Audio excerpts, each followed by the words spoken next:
Could you get your money's worth at a $12 all-you-can-eat buffet? What about a $20 buffet? Well, how about the most expensive buffet in the United States of America? Because that's exactly what I'm here to find out. Thanks to Revolut for sponsoring this episode.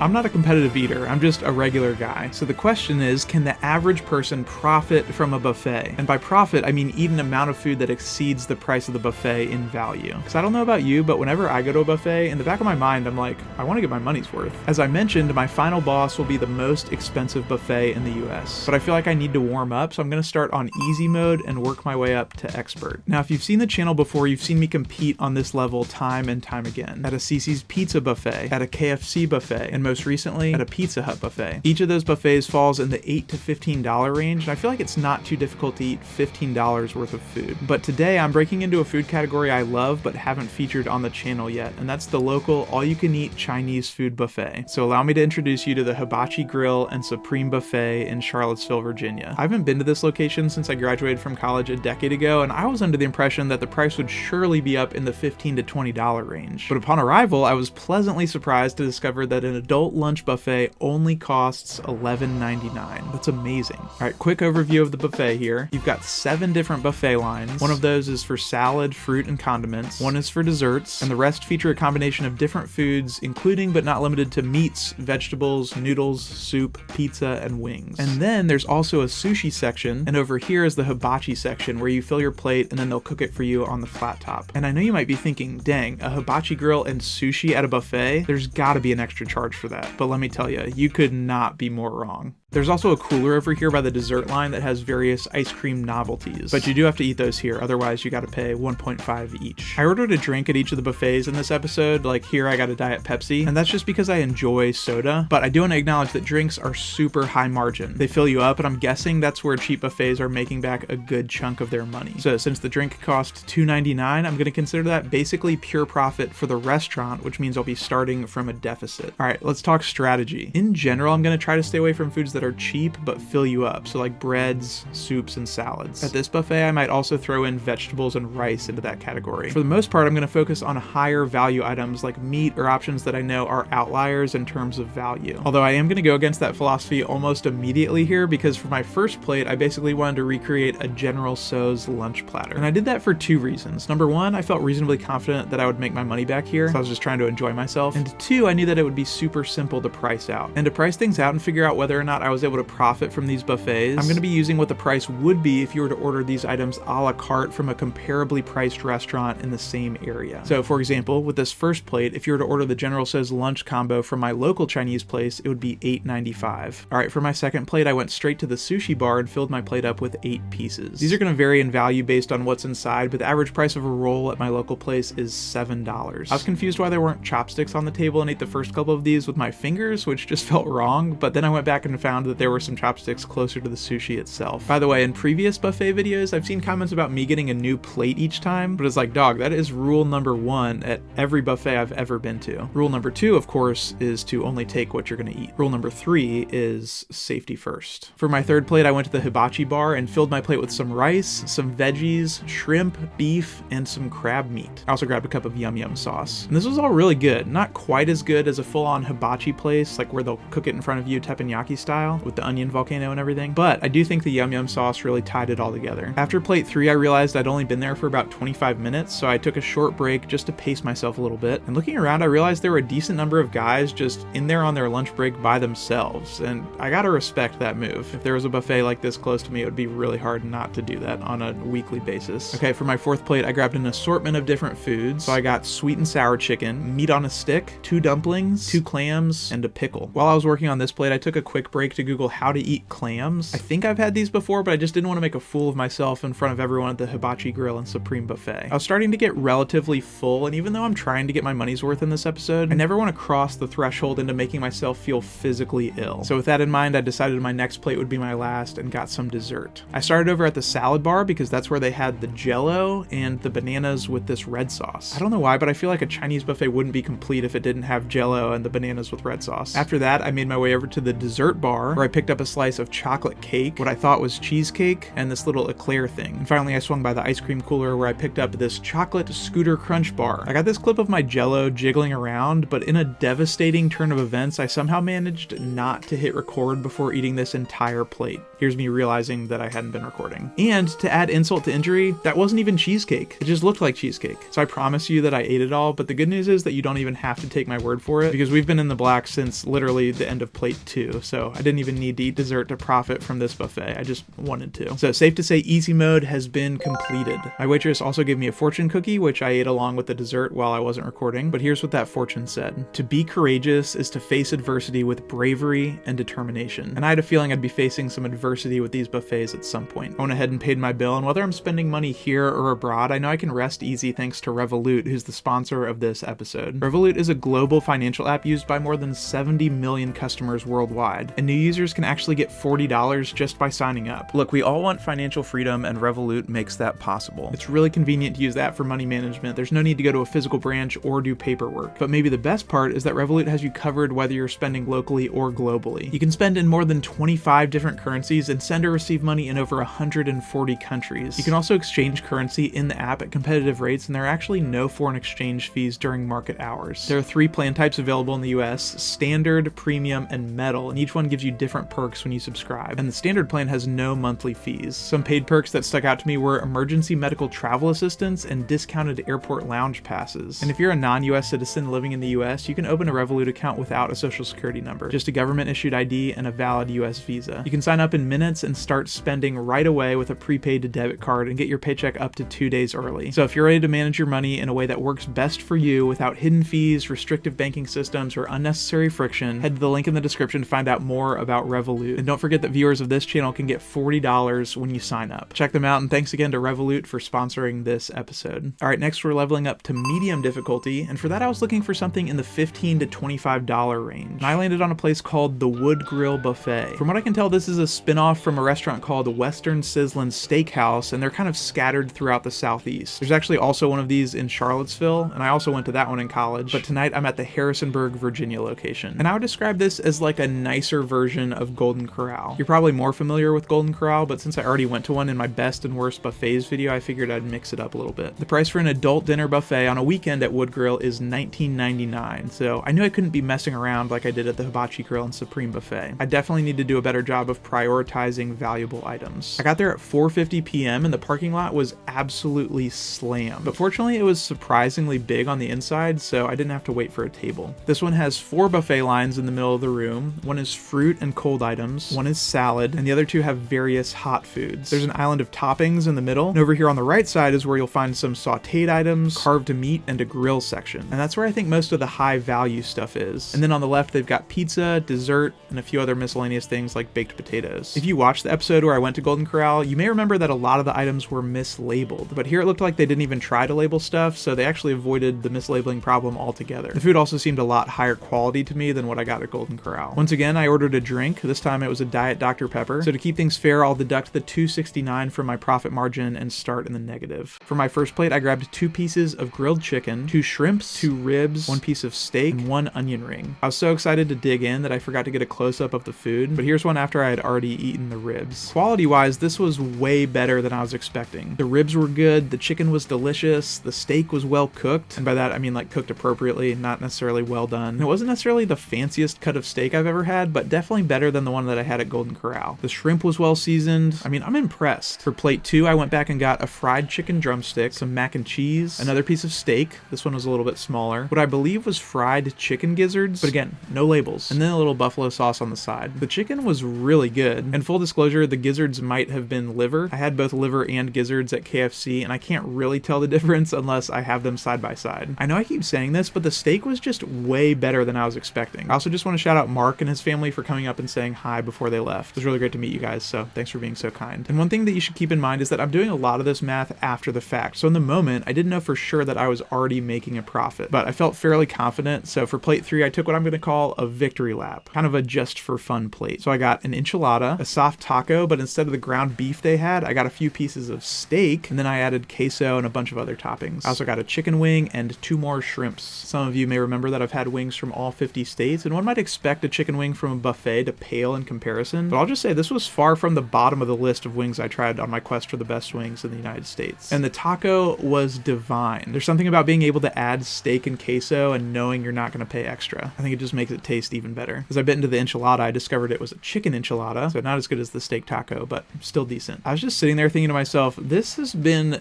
delightful. I felt like I could probably fit more in my stomach, but as I mentioned before, I'd rather leave feeling good than feeling sick. So I went back up for my final plate, which would be my dessert plate, and I got funnel cake with powdered sugar, an ice cream cone, a chocolate chip and M&M cookie, and a big old piece of pie. The funnel cake was good, probably could have been a little bit warmer. Room temperature funnel cake doesn't hit the same way as fresh funnel cake. The ice cream tasted more like ice milk to me, but I'm not 100% sure. And I started to get a brain freeze, classic, so I decided to switch to the cookie instead. And then after finishing the cookie and the ice cream, I ended with the pie because I wanted to save the best for last. And you guys, could not recommend this enough. This was great. I feel like this was a huge success. $20 for all this, and as you can see, safely making a profit here, which means that I can advance to the next level of difficulty, which is hard. The only problem is there's actually a huge gap in buffets here. Like for these first two levels, most people have a Cici's Pizza or a Chinese buffet or something similar near them. And most people have at least seen a Golden Corral. But once you get into that next tier, like above $25, they suddenly become much harder to find. Now, if you go up to like $80, $90, $100, you can go to places like Las Vegas and you'll definitely find some luxury buffets. But in between like $25 and $75, it's kind of slim pickings. Of course, there's the Shady Maple Smorgasbord, which is the largest buffet in the US, but I went there last summer and it only gets up to around $31, $32 at most. And if I'm gonna scale up to the most expensive buffet in the United States, I'm gonna need to find something a little bit more in the center of that gap. Also, quick plug here, if you enjoy well thought out deep dives into quirky or unique restaurants, you're in the right place. And a while back, I mentioned I'm trying to crack the top 10 most subscribed to late night shows, which I was actually able to do. And my next target is Andy Cohen. So if you haven't already, you can help me pass Andy and keep working my way up this list by clicking subscribe down below. All right, so the solution that I found for this gap in buffets is a little something called a Brazilian steakhouse. These are all you can eat restaurants where they bring meat out to your table on swords and cut you off pieces for you to eat. And I want to address something right off the bat here. Since they're bringing food to you instead of you going to the food, is this technically a buffet? The meat part isn't, but most do typically have buffets for side dishes and appetizers, so I'm gonna allow it. So I'm headed to a Brazilian steakhouse called Fogo de Chao. This is one of the biggest all-you-can-eat chains in this price range in the US, and the standard Brazilian steakhouse experience at Fogo de Chao costs $67. Texas de Brazil is the other major player in this space, and theirs is usually a little bit less expensive. The location I went to was just north of Houston, and I just have to point out here, I love that the font they use for the logo is Caslin Antique. This has got to be one of the top 10 most used typefaces on signs and logos. Like off the top of my head, I'd say it probably goes Copperplate, Bank Gothic, Optima, maybe Papyrus, and then Caslin Antique not too far behind. It's the same font that's used by Pirates Booty, Les Mis, A Series of Unfortunate Events, The Black Dog, and some signage inside Bass Pro Shops. So just a little throwback for those of you who have been watching since I had a segment called Fonts in the Wild. But here's how this works. I got seated and ordered a Coke Zero, so starting in the negative again, and then you can go up and visit the appetizer bar. I was skeptical that this would have any high value items, at least compared to the steak, but I did want to get at least something to stay true to the buffet concept here. So I got a few different cold meats like salmon and prosciutto, but for the most part everything else looked like a distraction or a filler. By the way, I was a little bit worried about being underdressed at this restaurant since I basically just had on a golf shirt, but as I was walking back to my table, a kid skated by me in Heelys, so I was like, oh,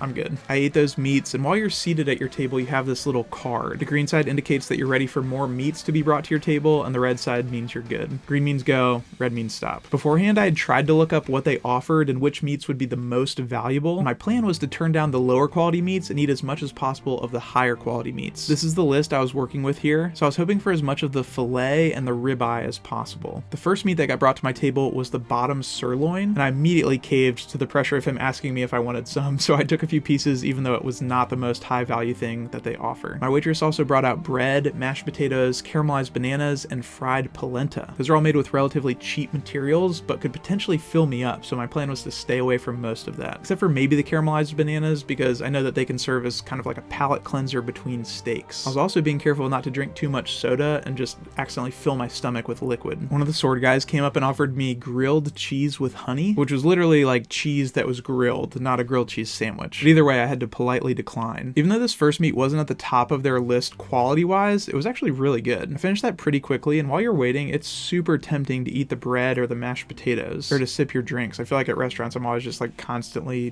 drinking the water or whatever's in front of me. But I had to remind myself that these are all traps. I was starting to think that they didn't want me to profit off of them. They wanted me to lose focus and accidentally get full. But not today. The next meat that came around, I was told, was the prime steak fillet. I got 3 pieces of that, but they were all super thin, which I am taking into account when I'm estimating costs. Since my card was still on the green side, another guy brought out more bottom sirloin, which I accepted. That cheese guy from earlier came back and tried to offer me grilled pineapple, and internally I was like, get out of here with that. I'm not trying to pay $70 to fill up on fruit, but externally I just told him, no thank you. Like I said, I actually really liked the taste of this bottom sirloin, although it was super salty, which makes you thirsty, so you drink more water, which fills your stomach, so maybe also a trap. I took a few tiny little bites of banana between steaks, but successfully cut myself off. I realized I'd been there for about 20 minutes, and I'd only been offered the fillet and the bottom sirloin. And there was just a substantial amount of time between steak offerings, even when you have your card flipped to green. So I figured it made the most sense to just leave it on the green side and only switch to red if I really needed to catch up on eating. A second guy came by and offered me pineapple, and when I declined, he asked if there was anything specific I was waiting on. So I told him the ribeye. The bottom sirloin guy came back and tried to give it to me a third time, which I declined, but I was starting to think that at some point I just might have to abandon my strategy of going for the high-class meats and just say yes to everything that wasn't pineapple or cheese. I finally ended up getting 2 huge chunks of ribeye, and then another guy brought out the top sirloin, picanha, so I said yes to that too. The ribeye was definitely higher quality, but I think it also fills you up more. Some guy came by and offered me beef ribs, which I turned down, but to be honest, I didn't even know that was an option. Like, I didn't remember seeing that on the list I'd researched ahead of time. The top sirloin was fine, flavor-wise, probably not my favorite, and I endured a third attempt to give me grilled pineapple, which I declined once again. And I started to wonder if maybe they have managers keeping tabs on customers who are eating a lot of meat, kind of like floor managers at casinos who make sure people aren't winning too much at the table games. One disadvantage to this format is that you're just sitting there and not getting up and walking around to go back to the buffet each time, which I think legitimately helps with digestion. One guy came up and said that he had filet mignon, so I accepted, but this looked way different from the first thing I tried, which they also referred to as their filet. So now I was just confused. My pace was starting to slow down a little bit here, but I figured I could go for a few more servings. I got asked again if there was anything specific I was waiting for, so I said the ribeye again, and what followed was a very long wait with no meat despite my card being on green, because there's a reason this is the hard level. They don't want you to succeed. I still hadn't touched my mashed potatoes or the polenta, and I also realized I hadn't been offered any chicken, which was surprising to me, but probably better for my overall profit quest. The guy came back not with ribeye, but with what he called beef rib, and once again in my head I wasn't sure which one this was, but at this point I just needed to say yes to any and all meat. After that, some more bottom sirloin came out, which I accepted. The first one just looked and tasted like a high-end pot roast, so I wasn't super impressed, and as I started on the bottom sirloin, I think I just hit like a flow state. I remembered my fortune from the hibachi grill and Supreme buffet. To be courageous is to face adversity with bravery and determination. So I got 2 more slices of picanha and decided I was going to leave my card on green again. My man ended up bringing out 2 huge chunks of ribeye, and I knew that this plate was going to be my finish line. I also started eating more banana and drinking more Coke, and I wasn't as concerned about leaving space for later. Once again, I wouldn't even say that I was at the point of discomfort yet, but I felt full and this felt like a good place to stop. And I didn't know for sure, but I was thinking that this should be close to around 2 pounds of steak. After reviewing footage, here is the actual amount I ate. And after doing the math, I can confirm that I successfully made a profit during my time at Fogo de Chao. So that was definitely a confidence booster heading into the final boss. But even though I was successful at this level, I knew that I'd have to tap into a whole new well of bravery and determination as I advanced to level expert. You may be thinking to yourself, what is the most expensive buffet in the US? Well, if you were to ask the average YouTube viewer, they'll tell you that it's a buffet called the Nordic in Rhode Island. I see that all the time in comment sections, and I think that's because a lot of YouTubers have made videos about the Nordic and have called it the most expensive buffet in America. I don't know, maybe it was at one point, but it clocks in at $145 per adult, and at that price, it is not the most expensive buffet in the US, and it's actually not even really close. The most expensive buffet in the United States of America is actually the Sunday brunch at an oceanfront hotel in Florida called The Breakers. And that clocks in at a whopping $195 per person. So after making a reservation months in advance, I made my way to Palm Beach to visit the most expensive buffet in the United States of America.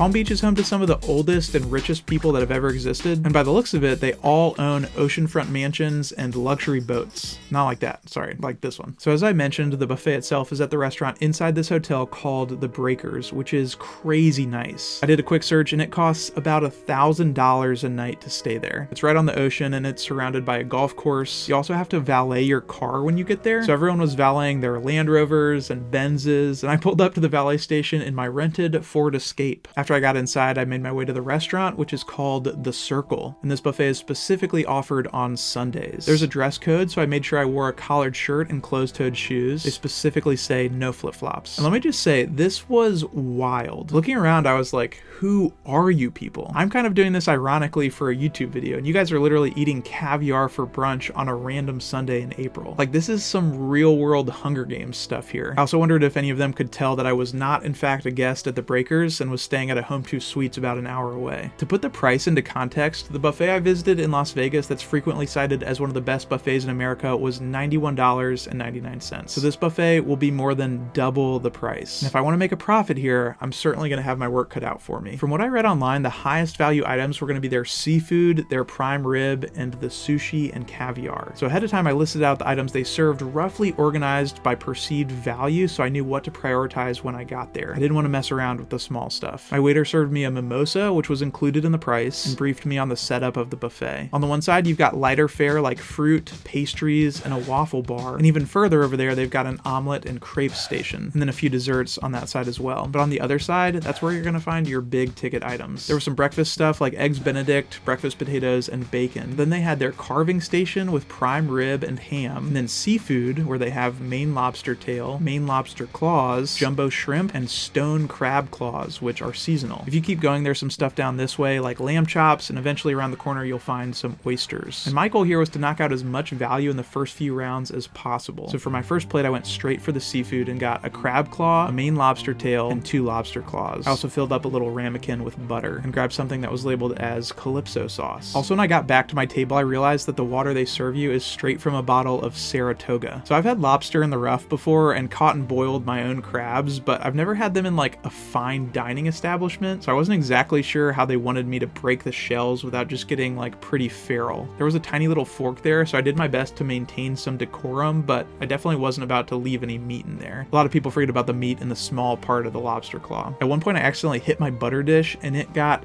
everywhere. And this is why I can't go to fancy restaurants. I'm always spilling stuff. I think the majority of it landed on my napkin, but some also got on the tablecloth, the floor, and I think a little bit on my shirt. I asked my waiter for a new napkin, which he brought out, and replacing the napkin solved most of the issues that had been caused by the butter spill. I think the stone crab might be more valuable than the lobster, but in my opinion, the lobster is so much tastier than the crab. In the words of my Uncle Brad, crab is a lot of work for a little meat. I started to make my way up to the buffet for round 2 and realized that you can see the ocean from in here. That's crazy. I think I didn't see it before because I was distracted by the chandelier and the gold ornamentation and all the elaborate moldings and paintings. Okay, so for plate number 2, I got a big chunk of prime rib, another half tail of lobster, 1 more lobster claw, 2 jumbo shrimps, 2 oysters, and a tiny little bottle of fancy cayenne hot sauce. I also realized around this time that I'd been missing the sushi and the caviar. As it turns out, those are on a separate buffet line just outside of the main area. My plate was already full, so I'd have to save those for the next time around. I sat back down and thought I saw Kevin Jonas, but it wasn't him. Another guy who was probably in his early 20s was in there wearing a t-shirt and a baseball cap, both of which are explicitly against the dress code, but I'm guessing his parents could probably buy the hotel if they wanted to, so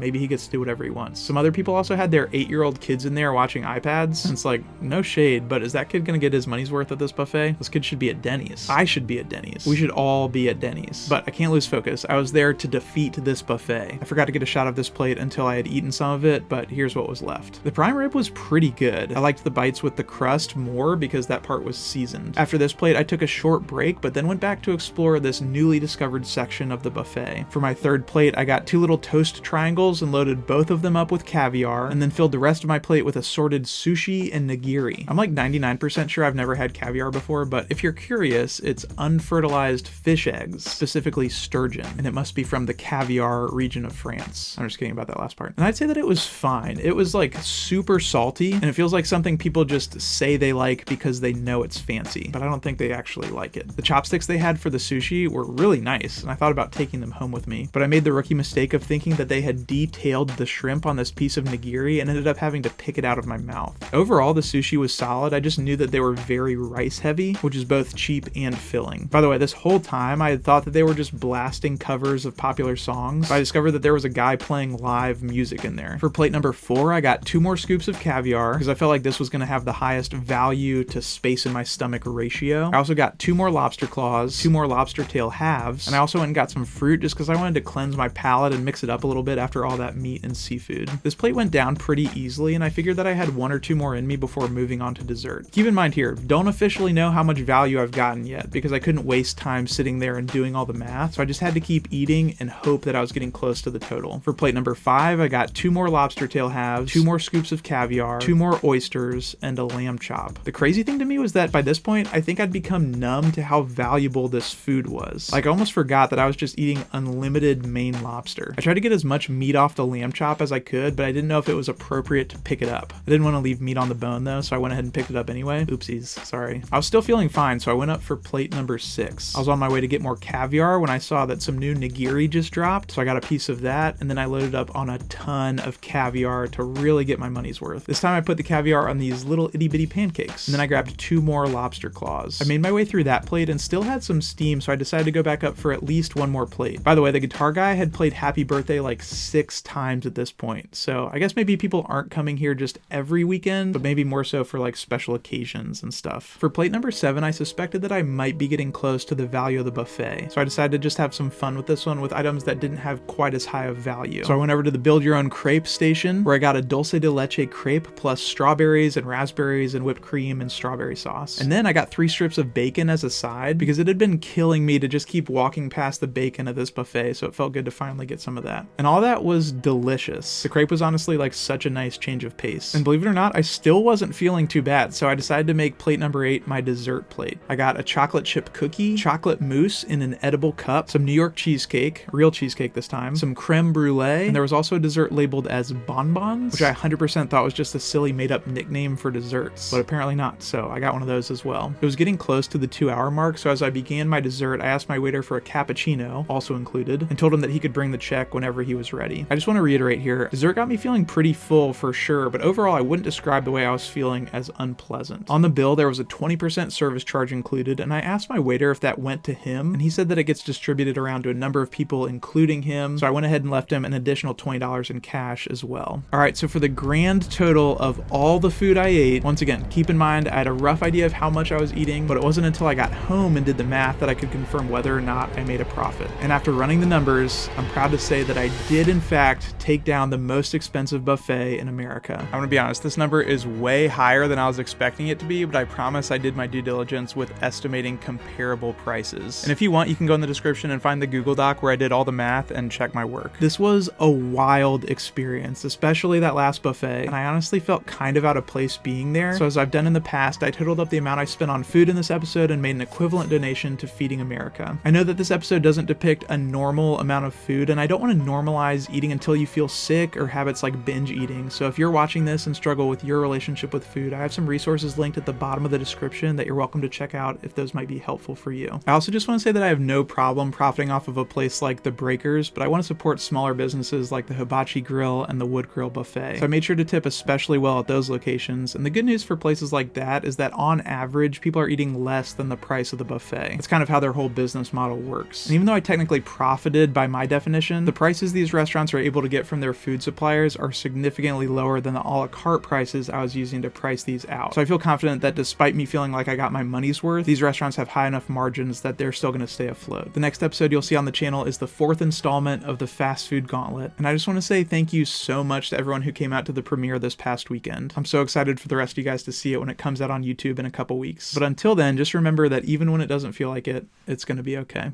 I'll see you soon.